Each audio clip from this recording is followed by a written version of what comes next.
എൻ്റെ മനസ്സിൽ തോന്നിയ ഒരു ആശയമാണ് കൂടപ്പുറപ്പുകളുടെ കരുതൽ എന്ന ഞങ്ങളുടെ ഡിവിഷനിൽ ഞാൻ വർക്ക് ചെയ്യുന്ന എൻ്റെ ഏരിയയിൽ കുറേ പേർക്ക് പെട്ടെന്ന് കൈകാര്യം അല്ലെങ്കിൽ സർജറി കഴിഞ്ഞു. അപ്പോൾ ഒത്തിരി പൈസ നഷ്ടപ്പെട്ട് കഴിഞ്ഞിട്ട് അവിടെ ചിലപ്പോൾ ഓപ്പറോ അമോർച്ചയോ വീൽ ചെയറോ അങ്ങനെ എന്തെങ്കിലും അത്യാവശ്യം വന്നു കഴിഞ്ഞാൽ നമുക്ക് കിട്ടാനില്ല. ഓരോ വീടുകളിൽ പോകുമ്പോൾ പതിവ് സന്ദർശനങ്ങൾക്ക് ഞങ്ങൾ പോകുമ്പോൾ അവിടെ ഇവിടെയൊക്കെ ആയിട്ട് ചില വീടുകളിൽ ഇരുന്നിരുന്ന സാധനങ്ങൾ കളക്ട് ചെയ്തിട്ടാണ് നമുക്ക് വെച്ചിരിക്കുന്നത്. നിങ്ങൾക്ക് ഇതിൻ്റെ ഫ്രണ്ടിലത്തെ വീൽ ചെയർ അല്ല വോക്കർ കണ്ടാൽ മനസ്സിലാവും. ഇതിൻ്റെ പെയിന്റ് അടിച്ചിരിക്കുന്നത് ഒരാളുടെ സംഭാവനയാണ്. വോക്കർ കിട്ടി പെയിന്റ് അടിപ്പിച്ചത്, അതുപോലെ അതിൻ്റെ ഡാമേജ് തീർത്തു. അങ്ങനെ നമ്മളുടെ ആവശ്യത്തിന് പെട്ടെന്ന് ചോദിക്കുമ്പോൾ എടുത്ത് കൊടുക്കാനായിട്ട് ഉള്ള ഒരു സംരംഭമായിട്ടാണ് ഞാൻ കൊണ്ട് നടക്കുന്നത്.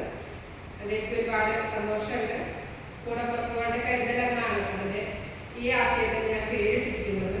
ഇത്രയും സാധനങ്ങൾ കുറച്ച് വോക്കറും വീൽ ചെയറൊക്കെ കയ്യിലിരിക്കുന്നു. അപ്പോൾ നിങ്ങളുടെ വീടുകളിൽ ഇതുപോലെ സാധനങ്ങൾ എവിടെയെങ്കിലും ഇരിക്കുന്നുണ്ടെങ്കിൽ, മുഷിഞ്ഞ് ഇരിക്കുന്നുണ്ടെങ്കിൽ അത് ഉപയോഗിക്കാൻ അർഹതപ്പെട്ട കയ്യിൽ എത്തിക്കുമെന്ന പ്രതീക്ഷയോടെ ഞാൻ ഇവിടെ വന്നു. Thank you.